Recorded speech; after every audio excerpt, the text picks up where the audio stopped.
રાજ્યના ખેડૂતો માટે ચિંતાજનક સમાચાર સામે આવ્યા છે. હવામાન નિષ્ણાત અંબાલાલ પટેલે આગામી 24 કલાકમાં માવઠાની આગાહી કરી છે. રાજસ્થાનમાં સાયક્લોનિક સર્ક્યુલેશન સક્રિય થવાથી ગુજરાતના મોટાભાગના જિલ્લાઓમાં તેની અસર વર્તાય તેવી શક્યતા છે. સૌરાષ્ટ્ર અને કચ્છના કેટલાક વિસ્તારોમાં માવઠાની અસર વર્તાશે તો ઉત્તર ગુજરાતના ભાગોમાં પણ હવામાનમાં પલટો આવી શકે છે. અમદાવાદ, ગાંધીનગરમાં વાદળછાયું વાતાવરણ છવાઈ શકે છે તો જાન્યુઆરી મહિનામાં રાજ્યમાં આકરી ઠંડી પડવાની અંબાલાલ પટેલે આગાહી કરી છે. આગામી 24 કલાકમાં લગભગ રાજ્યના ભાગમાં હવામાનમાં પલટો આવશે. એક રાજસ્થાનના ભાગમાં સાયક્લોનિક સર્ક્યુલેશન જતા હતા તેની અસરના કારણે કચ્છના ભાગમાં હવામાનમાં પલટો આવે. સૌરાષ્ટ્રના કેટલાક ભાગમાં પણ હવામાનમાં પલટો આવશે અને ક્યાંક હળવો વરસાદ કે છાંટા થવાની શક્યતા રહેશે.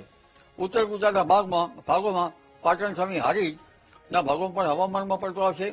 આ ઉપરાંત મહેસાણાના ભાગો, સુઈગામના ભાગો અને લગભગ રાધનપુરના ભાગો, થરાદના ભાગો, વાવના ભાગો, ડીસાના ભાગોમાં પણ હવામાનમાં પલટો આવશે.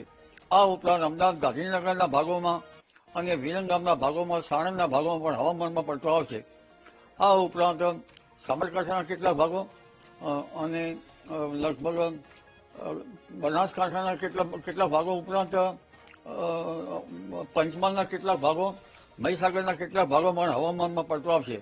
દક્ષિણ ગુજરાતના લગભગ નવસારી, સુરત કે ભરૂચના ભાગોમાં પણ હવામાનમાં પલટો આવશે. દક્ષિણ સૌરાષ્ટ્રના ભાગોમાં પણ હવામાનમાં પલટો આવી શકે છે. તો ગુજરાતના